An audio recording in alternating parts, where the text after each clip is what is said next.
Hello, c'est Lucity, bienvenue sur ce nouvel épisode de notre Scroll and Play. La dernière fois, on s'était occupé du style. On avait positionné notre tablette et mis une vidéo à l'intérieur. Maintenant, à l'aide de JavaScript, on va faire jouer nos vidéos en fonction du défilement de notre page. Allez, c'est parti. Alors, première chose, j'ai modifié le nom des vidéos par rapport à l'épisode précédent. J'ai ajouté un préfixe vidéo, et on ne commence pas à 1, mais à 0. Donc pareil pour les noms de fichiers, ici. Voilà. Dans un premier temps, on veut que notre vidéo soit exécutée lorsque le haut de notre document n'est plus tout en haut. Donc par exemple ici. Alors on va d'abord récupérer notre élément vidéo à partir de JavaScript. Donc on fait un var vidéo égale document.querySelector de vidéo. Maintenant on va vérifier que la position de notre document ne soit pas tout en haut, mais qu'elle soit quand même dans notre première section. Donc window.pageYOffset ne soit pas tout en haut, mais qu'elle soit quand même dans notre première section, donc la taille d'une section. Dans le cas où cette condition est respectée, alors on va venir faire jouer notre vidéo. Voilà. Donc maintenant, si je scrolle un petit peu, voilà, on peut voir que la vidéo se joue. Dans le cas contraire, donc plutôt dans le cas où notre document est tout en haut, alors on met notre vidéo en pause. Donc window pageYOffset est tout en haut, ou inférieur, on ne sait jamais. Hein. Eh bien, on met notre vidéo en pause. Oups, voilà. Donc là, si on scrolle un petit peu, et que maintenant on revient tout en haut, automatiquement la vidéo se met en pause. Maintenant, on veut charger et jouer les autres vidéos lorsque le haut de notre document arrive dans une nouvelle section. Donc par exemple, si le haut de notre document arrive ici, donc à la ligne blanche là, eh bien on veut charger et jouer une nouvelle vidéo. Donc pour faire ça, on va d'abord commencer par récupérer toutes nos sections. Donc on fait un var sections, cette fois-ci avec un S, document.querySelector all, car on les veut toutes, .section. Et on crée un tableau d'entier que l'on nomme sections number, qui aura une taille dépendante du nombre de sections. Donc sections, on utilise ici la méthode map pour créer ce tableau. Cette méthode prend en paramètre un callback, alors value et index en tant que paramètre de notre callback, et ici on return notre index. Donc qu'est-ce que notre index? On va d'abord s'intéresser à value. Donc ici, si on affiche la console, alors voilà, on peut voir qu'on a une petite erreur. Sections map, ce n'est pas une fonction, parce que map est une méthode comprise dans l'objet array. Ici, on a une node list, donc ce n'est pas un tableau, ça nous renvoie une node list. Donc ce que l'on va faire, c'est que l'on va convertir cette node list en tableau. Donc pour ce faire, on va utiliser notre objet array avec la méthode from. De cette façon, nous avons maintenant un tableau. Donc on peut voir ici la liste de nos sections. Et si on fait un console.log de sections number, on voit bien qu'on a un tableau comprenant les éléments 0, 1 et 2. C'est ce qui va nous aider à pouvoir faire correspondre les vidéos que l'on souhaite charger, parce que le nom de nos vidéos ont comme nom vidéo-0 par exemple, et par la suite 0, 1, 2, 3, enfin ça va s'incrémenter ou se décrémenter en fonction de la direction de notre scroll. Voilà, donc maintenant, on va remplacer ces vidéos-là. On déclare une variable extension avec une chaîne de caractères vide par défaut, et on déclare la fonction replace video, du coup comme son nom l'indique, qui va remplacer le chemin de nos sources vidéo et les charger. Donc function, on prend en paramètre le nom de la vidéo, on va parcourir les enfants de notre vidéo, du coup qui sont les sources, donc ici, on va parcourir ceci, for each child pour enfant, et on récupère l'extension de l'enfant courant. donc de l'enfant que l'on est en train de parcourir. Donc child, src, on prend à partir du point, donc .mp4, .webm. Maintenant qu'on a récupéré l'extension, eh bien on va remplacer le chemin. Donc vidéo, le nom de la vidéo et son extension.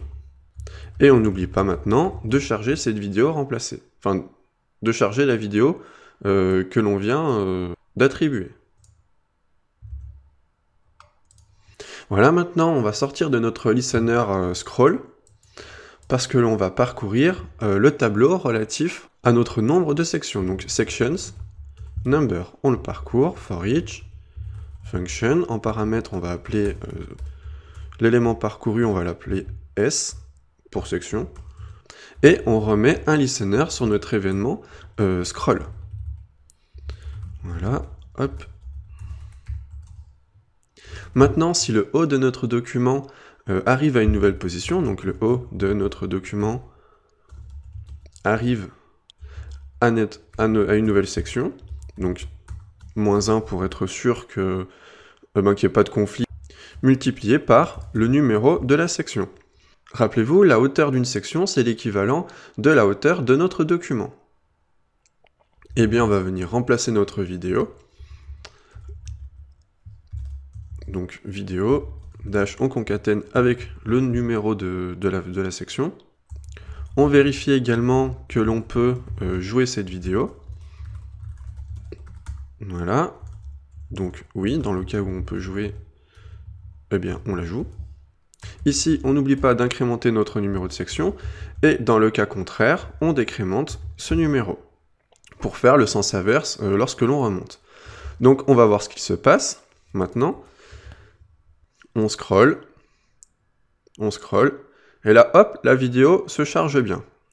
Cependant, on a pu voir que à chaque fois, on a un petit écran noir qui vient, parce que là, la vidéo se charge à chaque fois. À chaque fois qu'on scrolle, la vidéo se charge, parce qu'on vient la remplacer. Donc elle se charge, elle se charge, elle se charge, et donc ici, c'est un problème. Nous, on veut qu'elle se charge seulement lorsque les sources vidéo actuelles soient différentes de celles qui arrivent. Donc c'est parti. Vidéo children, donc ici 0 pour prendre le premier enfant, donc pour le format de vidéo MP4.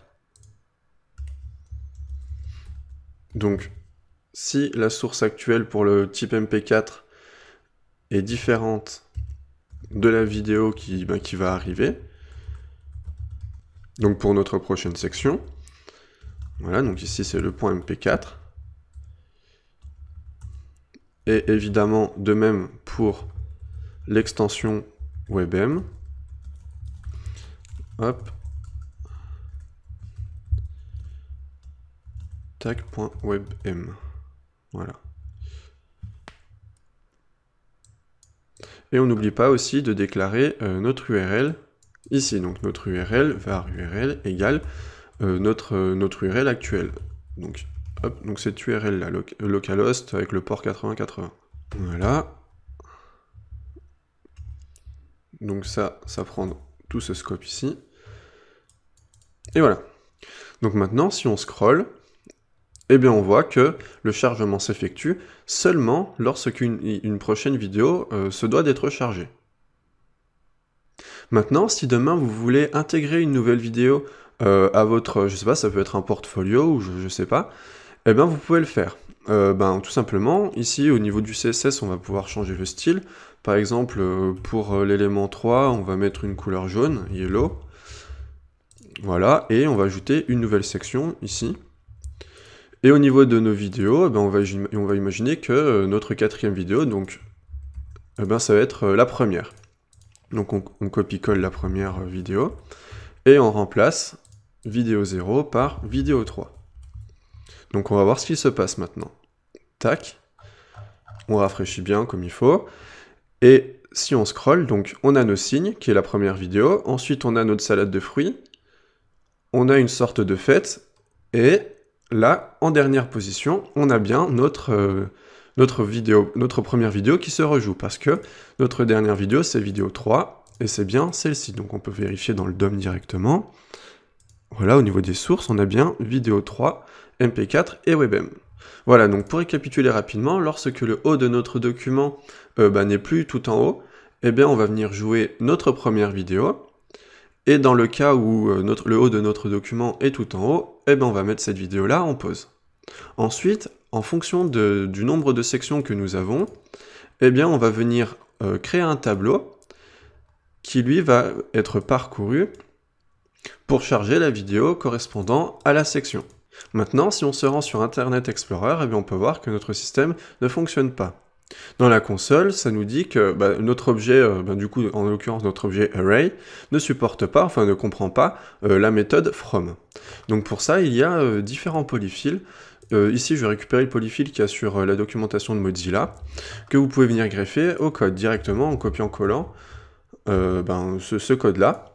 Ce qui fait que côté Internet Explorer, maintenant, si on scrolle, on peut voir que le système fonctionne. Si vous avez des idées de fonctionnalités que vous aimeriez voir dans notre Scroll and Play, n'hésitez pas à les mettre en commentaire, ceci pourrait faire l'objet de nouveaux épisodes. En attendant, j'espère que celui-ci vous aura plu, si c'est le cas n'hésitez pas à me le faire savoir en lâchant un pouce bleu, en vous abonnant. En attendant, portez-vous bien et à la prochaine, salut tout le monde!